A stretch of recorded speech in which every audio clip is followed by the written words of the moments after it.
I don't know if anybody else is like me, or they could relate with what I'm about to say, but I'm a person that I peer into people's hearts. You know, like I take a peek to see where I stand in your heart. And most often I find, and too often I find, I stand in a shallow place in people's hearts. Like their love for me only goes so far. Their loyalty only goes so far. Not very deep. But we all have acquaintances. We all have relationships. And we all have family and loved ones.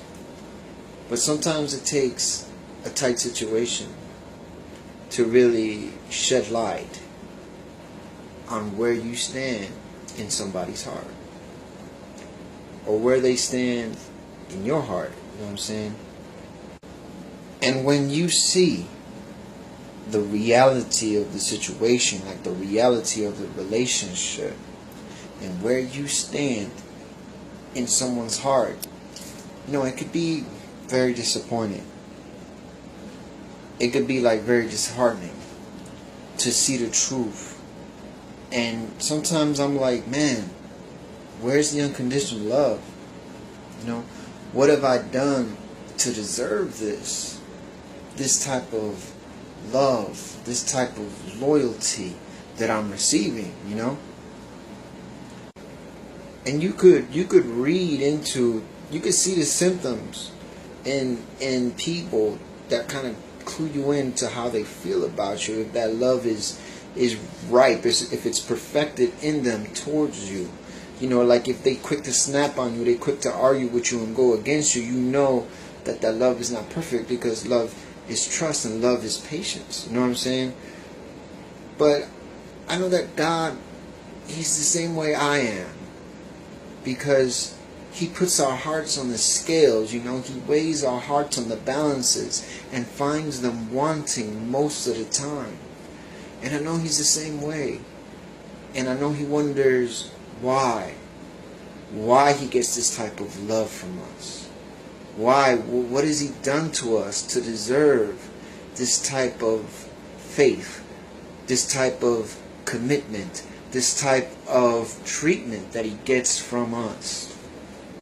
And in the same way that I peer into people's hearts to see where I stand, so does the Lord peer into my heart to see where He stands. And even more so, because He's God, you know, we're like open letters before Him. You know, darkness is as day to Him, and the truth is utterly before Him. You know, constantly. You know what I'm saying? If it hurts us to see the truth about people, imagine how much it hurts Him to see the truth all the time. There's no vagueness. There's no covering. It's just there always. Your true intention always before Him. And you know, the Bible says, you know, that I have one thing against you, that you have left your first love. You know, and it's like a man and a woman when they're married. You know, the man at some point can fall out of love a lot easier than the woman, you know, in most cases. But a woman's always going to know when the man has fallen out of love. She knows the difference, you know. She sees that twinkling in his eye is not there as before.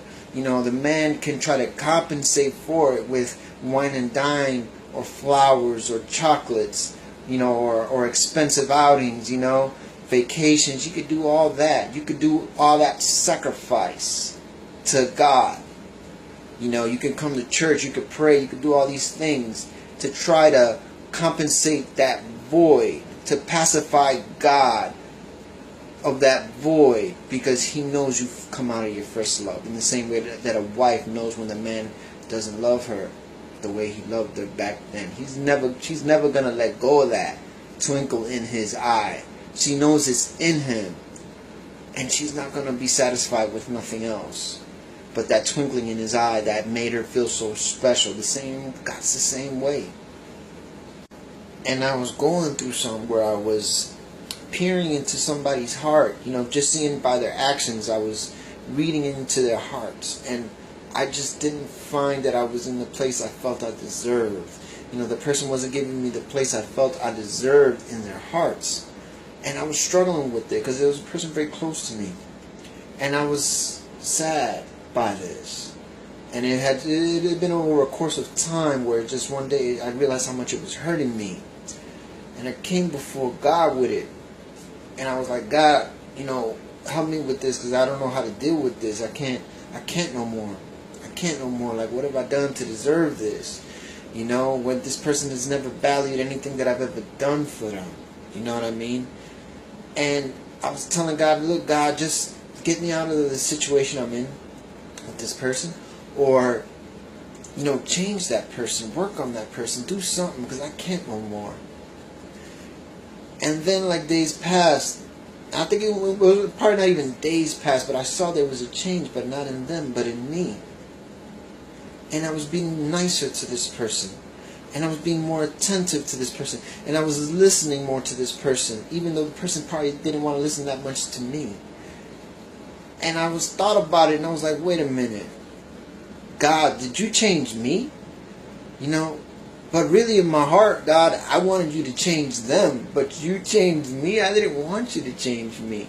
Because I didn't feel like I was wrong. But why you changed me? And it was like, it starts with you. You're the one that provokes that change in your life. You're the one that makes that ripple effect. In the same way that Jesus initiated the love. Because we didn't love him first. He loved us first. He initiated. You know how there's people who want love, but they don't want to give love. That's me. That's me. I'm preaching to myself. But, but you have to be the one to initiate. And you're the one that provokes the change in your life. By just being humble. Open your heart so that they can open their hearts. Give place in your heart so that you could have that place in someone else's heart. I'll just leave it at that. God bless.